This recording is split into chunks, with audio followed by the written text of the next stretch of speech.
I was on the tube the other day and I was thinking about that tube girl video that has been going viral.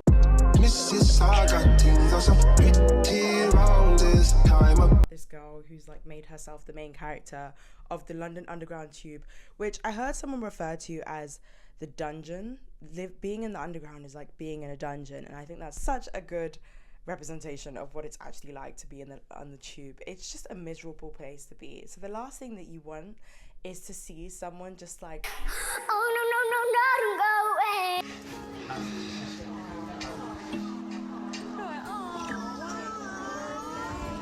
Why are you crying?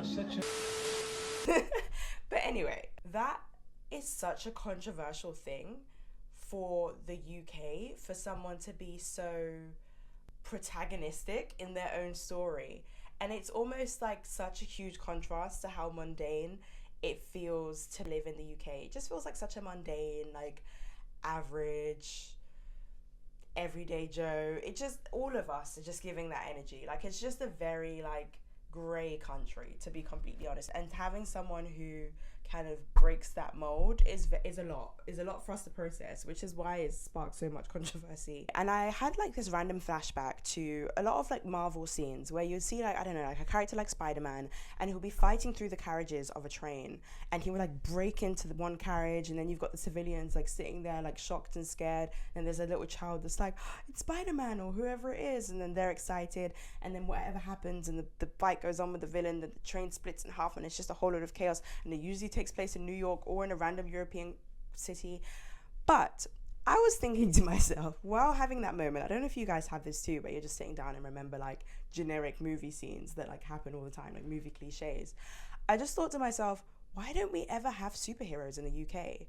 Like real superheroes. It's not like Misfits or that recent series, I think it's called Extraordinary, where it's kind of like a parody of what it means to be a superhero.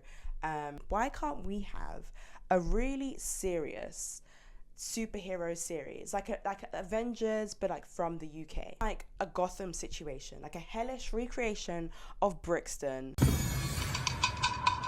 with like a character like Batman like waiting in the shadows, and then the Joker. Imagine the Joker in the streets of London. I think that would be pretty cool. But why don't we have things like that? So I kind of wanted to talk about that a bit further. I also recently found out that the British director Ratman is coming out with a kind of like superhero themed show, and he's got a really good cast lined up, so I think it will be quite interesting. I didn't watch Blue Story, which was another one of his films. I don't think Blue Story was for me, but I'd be down to watch a superhero series. So I want to before we get to that point, I want to understand why it's taking us so long to effectively have a British superhero, you know, collection of characters that have translated really well into the cinematic universe. So this is a video that will be theorizing why the superhero stock character struggles to be translated onto British screens. If you're someone who's not particularly a superhero fan, don't worry, I'll keep you in the loop, because I'm going to be discussing this from a cultural, historical, and sociological perspective. And if you haven't subscribed already, my name is Akuya Daniela, and I think you should subscribe. I think you should. I think you'd like my content. I'm a social and cultural commentator who loves TV and film. So there's something here for everyone. So you might as well subscribe. It's free. Look, I even get dressed up for you. I don't know if anyone's gonna get this, but I am actually dressed as a superhero today. I am dressed as a character. Okay, I'll give like a clue, and then I don't know if you guys will actually get this. But my hair is supposed to be red and curly. I just did this lip color instead, but the green is very intentional. The green's very intentional. I did the red nails as well because I couldn't get it in the hair. This top should be a dead giveaway. Like this like really glossy purple top that's like very extra. This character would probably wear this with like a brown fur coat, and like green contacts. No, they're not contacts because they're an alien. Yeah, the character's an alien. I'm quite interested to see if you guys know who I am. Yeah, it's DC. My love interest is Robin, although I deserve better. Okay, so let's get into the video. Okay, so I want to understand, in order to get into this video a bit further, What is the whole appeal of superheroes? And if you're not really into them, this is a really great segment as well. So according to English professor and researcher Julian C. Chambliss, the golden age of superheroes was between the 1930s and the 1950s. This was a period of time where the characters that contributed to the the billion-dollar industry that we have today was first developed, and this all originated in the US. It was during this time the DC Superman comics were first released, which revolutionized the industry. The role of Clark Kent as this shy, everyday man who works a humble job for a big corporation that never notices him, and he goes around unnoticed even by the girl that he likes, while he would simultaneously double as this courageous hero. This narrative, especially during the Great Depression, really encouraged the everyday American man to see themselves in a character like Clark Kent. His heroic duality symbolized a sense of hope during the Great Depression. While seemingly innocent at first glance, academic engagement with the comics have highlighted an overtly fascist overtone, as it parades a white heterosexual American male citizen as a superhuman. While it's arguable that these comics should only exist within the world of sci-fi and escapism, and therefore this shouldn't be transferred into the world of sociology and cultural and historical critique, especially as Superman himself was half human, half alien, so he quite literally wasn't supposed to be entirely a human being. But others would argue that this fascist narrative didn't only exist within the context of this half alien, half human breed of a creature, and these hegemonic narratives continue past Superman's 1938 release and continued throughout this golden era through narratives like Captain America, which was released in 1941. And back to that note of people who would argue that these comics are supposed to solely be escapism and fantasy based, sci-fi based, and shouldn't be read into when it comes to like a social political perspective, I dispute that by presenting a direct quote from the Marvel website captioning the first cover of the Captain America comic. The caption reads, "What better way to introduce a hero clad in the American flag during World War II than by showing him decking Hitler?" Here, any ambiguity about the politicization of superhero narratives can be cleared, as it is apparent that these superheroes have political agendas. The Amazon Prime series, and this is one of my favorite series of the past few years actually, The Boys, which is a powerful embodiment of this, as it's a satire on the governmental strategy and politicization of the golden age of heroes, and it really critiques the indoctrination to the viewers and the audience through the release of such narratives. If you haven't seen it already, I would say it's definitely worth the watch, though I would warn you that it is highly graphic, highly cynical. Even in the first scene there's some really disturbing imagery, so I would definitely need to give that disclaimer before recommending you go and watch it, because it's grim. But other than that, the show's a treat. So we've discussed the political element and the political appeal of superhero narratives, as well as its perpetuation of hegemonic narratives. But in Chambliss's text, Ages of Heroes, Eras of Men, Superheroes and the American Experience, Chambliss discusses the appeal of superheroes during this golden era, as he refers to the challenges posed by the urbanization of American society, which was the rapid repopulation of many people living in rural areas of the state into the city. Chambliss highlights that this presented a threat to traditional masculinity, specifically the idea of men being the provider, as an increase in the population led to tighter demands in employment, leaving many men unemployed after returning from the war, which Chambliss argues weakened the men's physical and mental form, as the once heroic breadwinners that were all American soldiers, strong in stature, were returning with similar pre-war mentalities, but were being welcomed by a rapidly changing society that they had to grapple with, along with all of the loss that they witnessed during the war, which had the knock-on effect of a crisis of mental health during this era, as there was a resonant sense of decay and disillusionment after the devastation that was seen during the war, leading to a Great Depression. Furthering this sense of unrest, the middle class were actively opposing movements from social reform for workers' rights and fair labor, which resulted in urban disorder. Chambliss goes on to say, and I quote, "Amidst the growth of urban space, popular adventure characters perpetuated the individualistic archetype Americans had long associated with the frontier and the struggle of manifestation manifest destiny in a world that increasingly denied them real-life opportunities to pursue these ideas.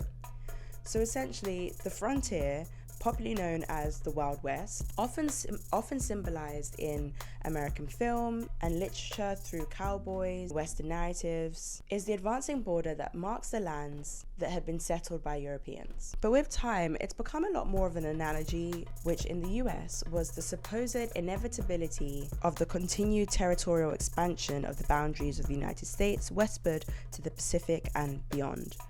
Much of this had racial overtones that suggested the European settlers the rightful landowners of America, but that they were called to take ownership of many parts of the world by racial birthright. So basically, imperialism in a cowboy hat. This alignment with white supremacy is what shaped a large part of the country's national identity at this time, which was molded around the US being a superior society. So what relevance does any of this have to superheroes? Well, Chamblis essentially uses this to contextualize why the superhero character was highlighted to emphasize the idea of the everyday quintessential American man being some form of a superhuman, a superior human. And these narratives presented a new, advanced, indestructible, immortalized development from the former imagery of the Western cowboy. So why does this struggle to be translated into the British context? Well, I found an article while I was researching for this video. It's from a conservative news journal called The Spectator, entitled "Why the British Don't Do Superheroes." And the article states, what our crime fighters have in common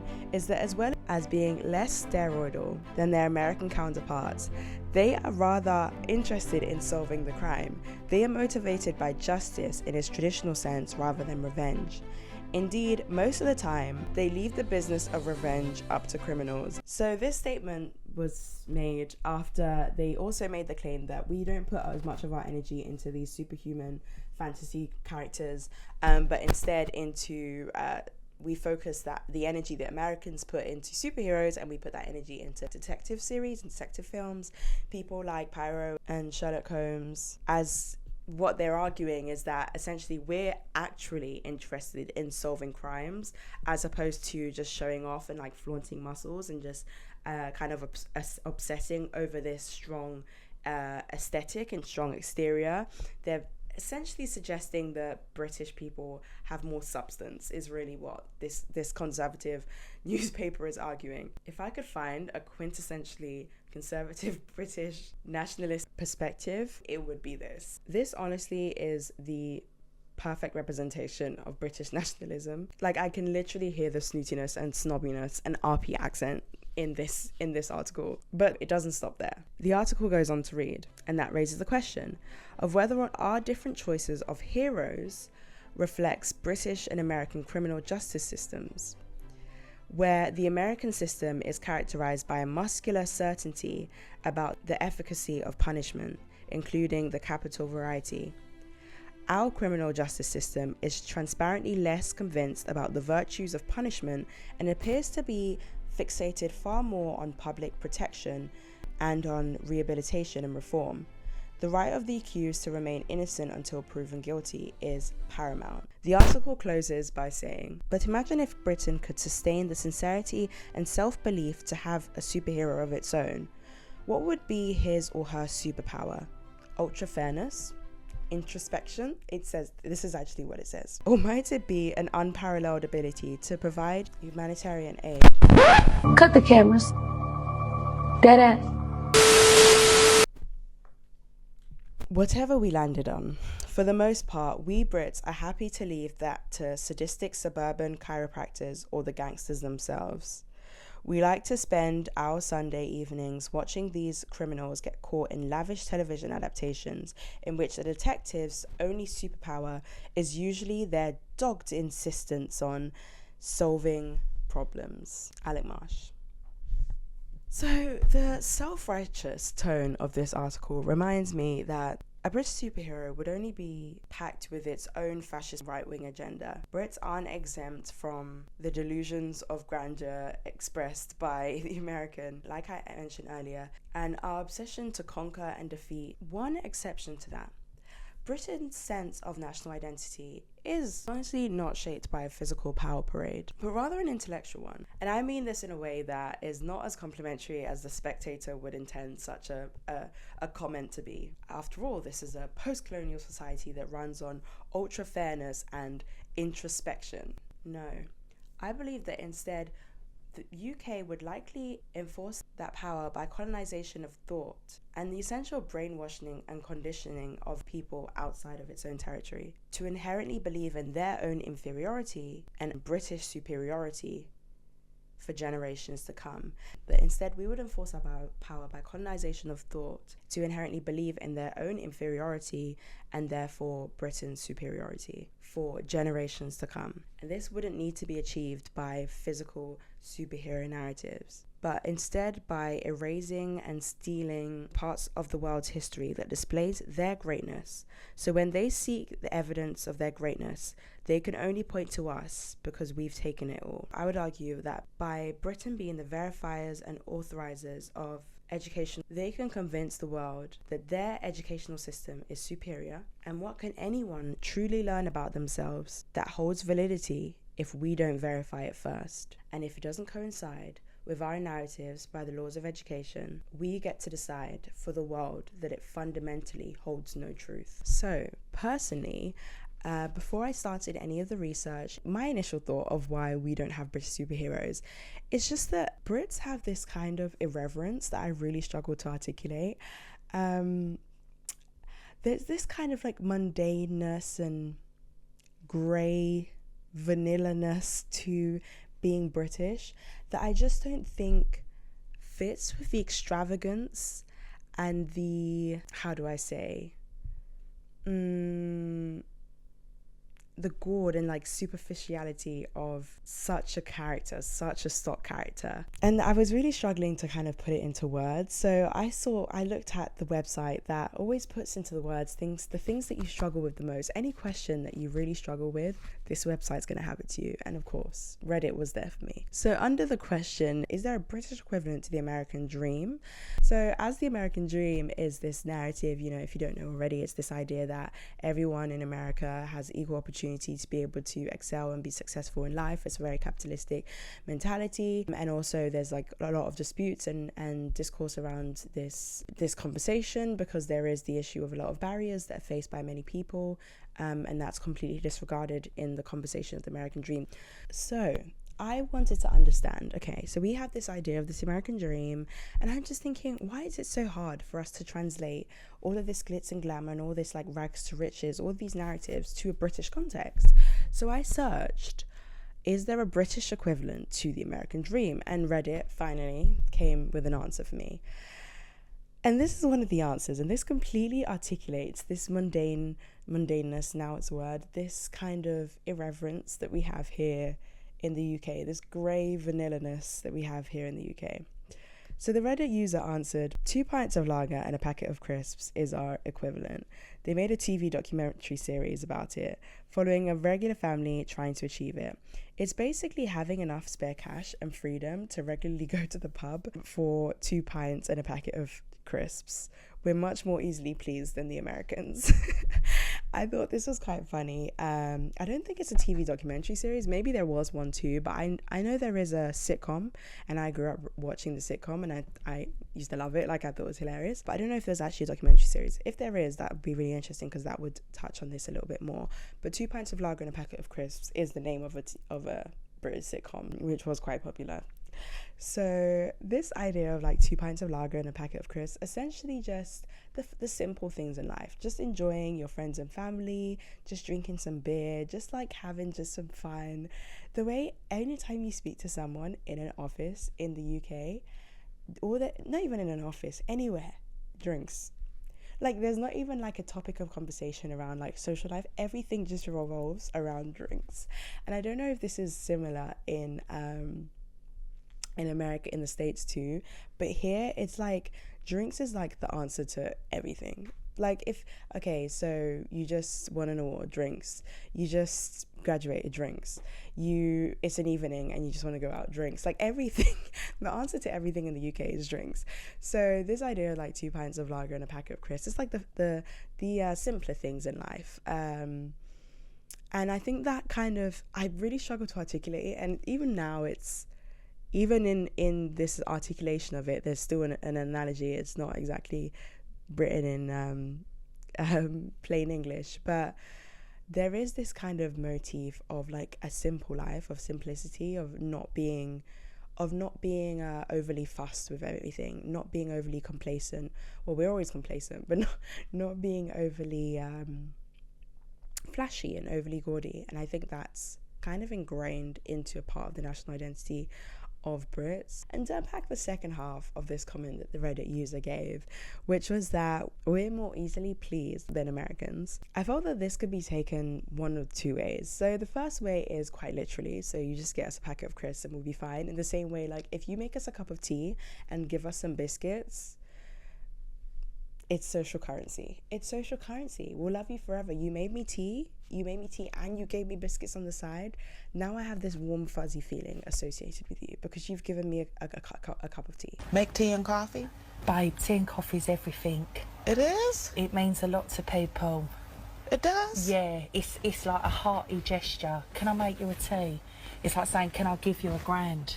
Okay. But also, on the second layer to that as well, there is also the fact that we live in a completely different kind of ecosystem in the UK, and we have the NHS, and although we have many issues with the NHS that we're struggling with right now, there is that free healthcare, there's a free education, there's a lot of support. While there is a lot of faults in that, here at the very least, if you have a wound or if you're sick, there is some support for you without going into debt. So this idea of a pint of lager and a packet of crisps is this idea of being able to have some kind of disposable income. And a lot of us are really struggling to even, have a social life, to be able to afford to have a social life, which is integral for our mental health and our sanity, considering the kind of hours that we work. And that is, to a lot of British people, that is a form of luxury, to be able to afford going out, getting 2 pints of lager and a packet of crisps, which by the way would probably be like £25 in this cost of living crisis, which is absolutely outrageous. That is wealth. That is wealth to us in the UK right now. So I would say, potentially, because of this, one might argue that the desire for success and riches is a lot stronger in a country like America, where the poverty may be far more extreme and life-threatening, particularly due to the privatization of healthcare. So the desire for success and money is stronger in a place like America when the stakes are so high. So a hero who embodies this success would be more fitting to a nation of people seeking this dream. So in other words, we're essentially arguably easily pleased with a bit of EastEnders and Corrie without needing an Avengers series. But that's not to suggest that we don't have any British superheroes at all. And we actually do have quite a few British superheroes, even by some of the biggest names like DC and Marvel. Actually, in 2020, Marvel released The Union, which was a group of crime fighters set post-Brexit by the fictional UK government in this story, trying to, I believe, restore order after the chaos that ensued. We also have cinematic British superheroes such as Professor X, one of my faves. I absolutely love the X-Men, who I believe was meant to be American in the comics and became British for the X-Men blockbusters. But many of these British characters are written by and for American producers and American audience. Let's move on to the fun part of the video. Let's create our own British hero, our own British superhero. And I've already got notes, I've already got some ideas on what this type of hero would be like. A lot of superheroes usually come from a working class background. And the thing about working class narratives, especially British ones, often come through like a Hollywood American lens. So it's very like Oliver Twist, like, please sir, can I have some more? Very, either a Cockney accent or like a Cockney accent from like the 1800s or like the Victorian era, just a Cockney accent from like years ago. It's either that, or we would have a very RP, old money, very grand, like live in the countryside type of character. So it's like these two polar opposites. There's never that in between, or there's never at least more realistic and more accurate depiction of what a lot of working class people or working class narratives look like in the UK. So actually, on that note, I actually felt that my initial argument to the question of this video, which was, so what would a British superhero look like if it was written by Brits? So firstly, we need a reason for a hero. Superman came about in the time of the Great Depression, when the people needed a sense of escapism from their seemingly endless turmoil. They wanted to be able to see the value in their national identity, a sense of patriotism. So while I do want our hero to have some form of cultural and historical significance to this modern zeitgeist, I don't want him to be over politicized in the way that traditional heroes are. It wouldn't be my focus to push an agenda with this character, but instead, in the spirit of Sean Carlton's Drawn to Change, comics and critical consciousness, I want to explore the potential for using heroes to encourage critical thought and activism. Okay, hear me out. And I don't mean this in a let's all come together, hold hands and sing songs way. Hear me out on this one. This is some interesting stuff. So historian Sean Carlton explores the potential of comics in relation to the Brazilian critical theorist Paulo Freire's theory of critical consciousness. This is an active process whereby people learn to perceive social, political, and economic contradictions and take action against oppressive elements of reality.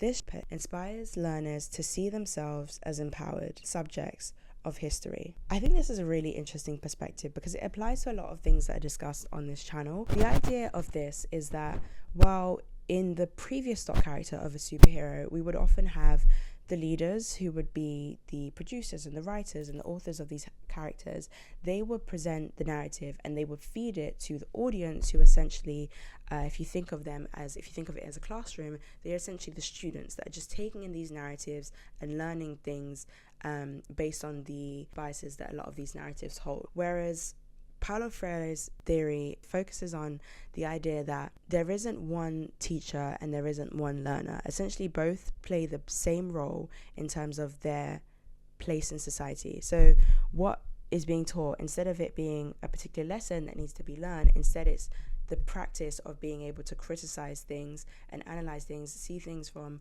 a critical perspective, and essentially those two positions, what once previously would be the teacher and the student, those two positions both work together simultaneously to come to the common goal of the greater good, essentially, or social activism or some kind of social change to benefit the people. Freire explains that conscientization is, first of all, the effort to enlighten people about the obstacles preventing them from a clear perception of reality.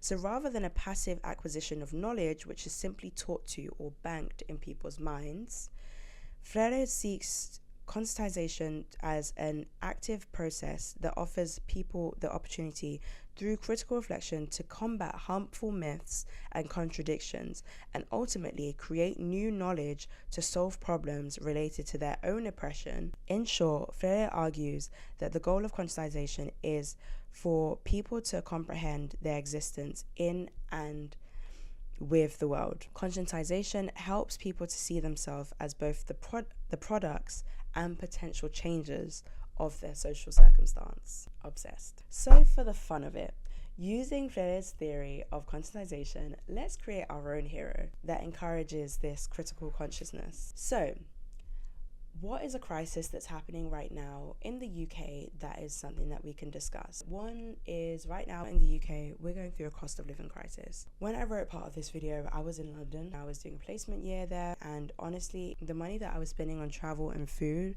was absolutely outrageous. And on a serious note, many people are really struggling right now just to get by, and I really do feel like there are many people that feel like they are kind of in need of some form of a hero. So let's create that hero now. So now we know the hero is coming to help us fix this cost of living crisis, right? Essentially, not in a literal sense, but in the way that we refer to Superman as this kind of answer to the feeling of Great Depression, where the people can align themselves with this powerful figure. I think this character would hopefully symbolize an economic revolution for a lot of members of the working class community, particularly people who face barriers for building financial stability for their family. So that's what this character would hopefully symbolize. Okay, so now we know who the character is, we know what the intention of the character is. Let's try and think of the costume for this character. So many iconic heroes have motifs that bear cultural significance to them. So like Black Panther's costume is black and silver, with reference to both the Black Panther Party by the writers, but also the animal found in African tropics. Some of the tribes in Wakanda often praise the spirit of jungle animals, and the panther is the most beautiful and alluring of them all. So this sleek, luxurious black design, all black design, celebrates black beauty, black power, black excellence, and the silver can be emblematic of the invaluable rare mineral of vibranium that the country possesses. So what would our hero wear or physically represent that would be very quintessentially British? Would he always hold a sausage roll in his hand from Greg's? Would he be sitting at a bus stop in the rain eating chicken and chips while running for his bus? What would that look like? And this is what I mean about this whole mundane English national identity. Like, it's so hard to find a serious representation of what a British superhero would look like. And also that's especially hard because of the contrast of aesthetics and cultural significance of motifs to depending on what class we're referring to in Britain. So considering that a lot of British narratives on American screens often focus on the aristocracy and old money, I think I would want us to have a working class character that is like a Robin Hood of sorts. And in terms of his aesthetic, so when I was looking at the Union, I could see, I don't know, I felt like I couldn't see too much melanin. Maybe they're hiding behind those costumes, but I feel like there needed to be a little bit of more melanin. Why can't I say melanin today? Of a little bit more melanin. Of all the words that I've said in this video, why is melanin the one thing that I can't say all of a sudden? So when I look at the Union, I feel like I'm not seeing enough melanin, to be honest. So I'm gonna have a melanated hero, and there's a part of history that I have been recently discovering a huge part of Black British history, which is the migration of Caribbean people in the mid-1900s through the Windrush, to the Windrush generation, essentially. So I think that it would be very interesting to have a Black Caribbean character, which has, and maybe the character can be both Caribbean and African, because I think those are two really integral communities as part of the Black British identity. So we'll have an Afro-Caribbean character. Okay, so often these heroes tackle issues pertaining to masculinity, and I do think that while I wanted to kind of subvert many of the typical narratives, so in that sense I would likely go for a female lead, I actually am going to stick to having a male lead.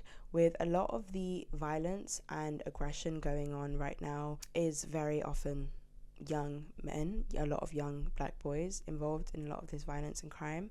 And I think that this story could definitely have potential to be able to touch on what it means, what this form of aggression means in terms of masculinity, and what this means in terms of Black masculinity, and how important and significant it is to be able to hone in all of that anger and be able to control that and use it towards a greater good, and channel that anger and channel that frustration towards a greater good instead of I guess vindictive violence and aggression. So I think that this would be a really excellent opportunity to explore that through this narrative. Okay, so what would some of his powers be, and where would he be trained? So I'm thinking, if he's up against the cost of living crisis, I feel like he would be a voice to the people, a revolutionist in some ways, but not the typical revolutionist that's like very outspoken and very particularly articulate. I think it would be interesting if we explore, he's just an average guy that happens to have some form of significance about how he expresses the issues that are going on within his society, and we'll unpack that. Okay, I think I'll do a part 2 to this, because a lot of this I think would need to be unpacked, and this would be like an hour-long video just discussing this. But if you do want a video where we like really flesh out this character, and also I have a friend who does illustrations, and she could even help us illustrate this character. So if you really want us to take it there, we could really start making this into a comic, because that was my thing. Like when I was younger, I actually used to draw comics. Like I used to draw this whole manga series. So we could really do that, and I would love to do that in a video, but I just need to know enough people actually want to see it. So we could do a part 2, and we could do this for fun, where we just, well, it's fun, and then there's also the cultural significance of the character as well, and we can analyze that too, and we can really create our own character. And I think that would be really exciting. So let me know in the comments if you do want us to create one. But for now, I'll just touch on some of the key points of this character, and then we can turn him into a whole legitimate story and narrative. Actually, on the note of that, you may have noticed my new avatar on my YouTube profile, and if you follow me on Instagram and TikTok, which you should by now, they're both new, but you should definitely head over there and support a black business today.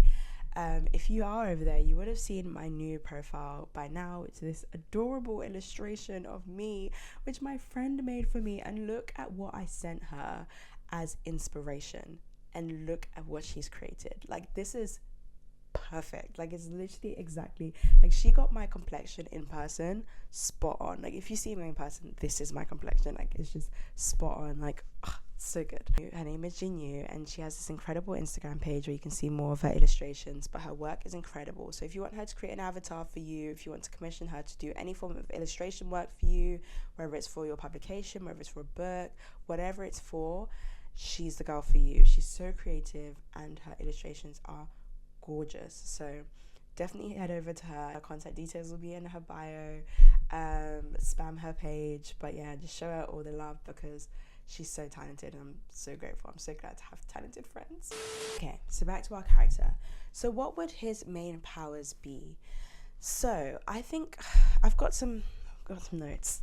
So here we've got persuasion. We've got the way it was phrased. I googled a website which had a list of powers, so that I could select some of the key ones that would stand out. And the way they phrase it, it's not sounding too cool, but you will know what I mean, okay? So we've got persuasion, super brains, and I'm gonna rephrase that as like hyper intelligence, or like a super high IQ or something along those lines. Night vision would be interesting. Morphing, I thought that would be really interesting, although I don't know how that would work for this character, but morphing might be interesting as well, and depending on how he can get into places, depending on who he morphs into. And then there would be the argument of, why doesn't he just morph into, actually that would be quite an interesting one actually. Why does he ever present as who he truly is, when he can morph into someone that would help him to advance in his life externally, you know, morph into a person that has less systemic barriers through life, and just kind of navigate through his life as, for example, I don't know, a petite white woman, and you know, the reception that he would get compared to him being this tall built black man, like the contrast of those two things. I think that might actually be really interesting. We'll keep that one there. We'll think about this. Maybe in part 2 we'll think about this. Okay, lie detection. I think that would be a great one, in terms of he would be a great debater, because like I said, like he's kind of like a voice, a revolutionist. So lie detecting would be great. Lie detection. Invulnerability, of course, he's super. And powered suits. Okay, the powered suit, I think that would be so exciting to have like a hood scientist, like guys in the hood come together and make his suit. I don't know if you guys have seen Attack the Block. Yo, check it. More what? Them things. Lovely fireworks. Nah, mate, it's an alien invasion. Of course it is. Let's get tooled up, blood! Quite sweet, really, aren't they? Back in the block. What kind of alien would invade some shitty council estate in South London? One that's looking for a fight. What is that? I'm shitting myself in it, but at the same time, this is sick. We have to call the police. You'd be better off calling the Ghostbusters, love. But there's something about crossing these like really expensive, high production Hollywood narrative, stock characters and narratives, and bringing them to not only to Britain, which is culturally just such a different space, but working class Britain. There's something about that combination, and then just just highlighting like the talent that we have here as well, in that light of the Hollywood production, but through our own lens. I hope you're following. I mean, there's something about that just is just so special. Like, it really romanticizes like what we've got going on here through the inspirations that we have through the hypervisibility of American media. It's something special. Watch Attack the Block if you haven't seen it already. Anyway, okay, so I was thinking in terms of his powers. So already we've got this idea of people in the hood. Actually, we have like scientists in the hood, and people are fully helping him to come together and create this suit, and he's training in his council estate, like near the playground. I'm seeing it all in my head. I don't know. I hope you guys can see it. Okay. So where does he train, right? So I was thinking one place for a lot of young boys growing up in low socioeconomic backgrounds, especially a lot of young black boys, sports is like the saving grace for some of these boys. It's like there's sports, or there's music, or there's education, and there's like these different parts, and there's such huge havens and safe spaces when you grow up in a really difficult area. And sports, like a lot of leisure centers, community centers that have a lot of sports going on, football, basketball, a lot of these sports going on, boxing, really help a lot of these young boys. So I think it'll be really interesting if he's trained, his coach that trains him is a boxer, and he's trained in like a boxing gym, like somewhere like Miguel's, which is a boxing gym in South London, and he's trained by a coach character like Dillian White. So if you don't know Dillian White, here's a clip of Dillian White. He needed, but I think he took a serious beating. He definitely needs surgery in his ears because his equilibrium is burst. In the aftermath of this fight. Sorry, I'm just laughing because he got beat up so bad. Why are you laughing? Because, you know, I said, you know what, yeah? He talks so much crap. He say he wants to kill someone. He wants to get a body in his record. He's the hardest puncher in the whole division. He could have beat Mike Tyson, Muhammad Ali. You could say he could have beat all these guys in his prime. No, he couldn't. White. He's hilarious. He's a heavyweight boxer. But I think a character like someone who's like a big character like Dillian White, like with a Caribbean accent, with a Jamaican accent, like coming in and out, but also the Britishness and that kind of sense of humor and that kind of like boisterous kind of energy. Is just full of the exaggerated swagger of a black teen. I think that would be really fun and great, like chemistry, male chemistry on screen, like for this character. I think it would just be too good. So we've got who he's trained by, we've got what his powers are, we've got how his suit's made. Now let's go into how he got his powers. Okay, so I might do a part 2 because I know this video is going to go on for way too long if I go into all of the details that I want to go into for this character. And first of all, I need to know that you guys even care or even interested in this before I continue. But how did he get his powers? Okay, so I've got here that he grew up in a council estate. So he's the only child of his Wahi mum. His mum is a single mum. His father passed away in the riots. His dad was an activist. He was a Rastafarian man, and he was an activist, and he was protesting for civil rights. He would particularly protest in Brixton. That was where they grew up. His mum, like heartbroken from the loss of his father, has always been a very quiet woman, very much struggled to speak up, but she knows when something's wrong, and she knows how to speak up for the people around her, even if she doesn't speak up for herself. And she works in a factory, and a lot of these women that work in this factory are exposed.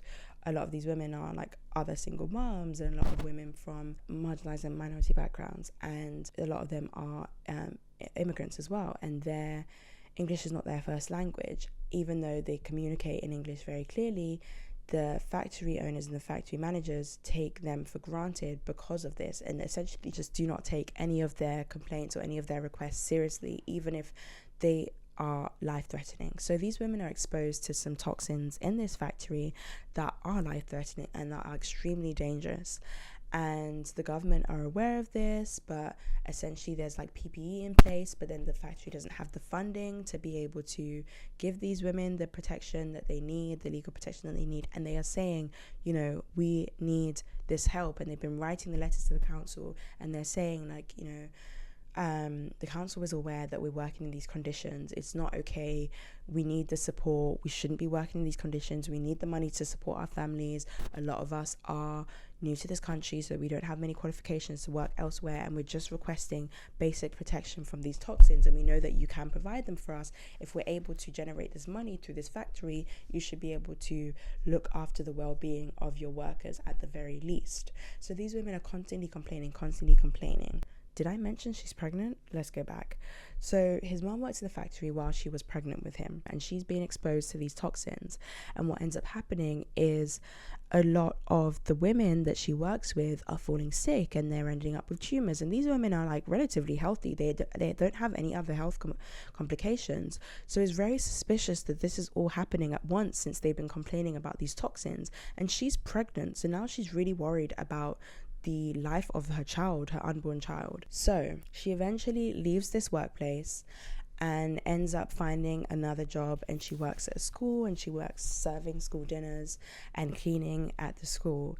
During this time, her son is very young and she struggles to afford healthcare, so she leaves her son at home. Now, there is a faulty lift inside this house that she has been complaining to the council about for a very long time, and she's been constantly complaining, and they are not listening. And it's not just her complaining, there are other neighbors in the property that are constantly complaining, and a lot of them are sending these letters to the council, and they're not being taken seriously. Or someone will say they're going to come and repair it. The people call off work, miss out on pay that they desperately need to be able to pay their rent, because they're waiting for the repairers to come to help fix the lift, and they want to make sure they're there. And the people never come to repair the lift, and the lift never ends up being broken, to the point where this faulty lift ends up essentially burns down the whole block of flats while the son is inside there.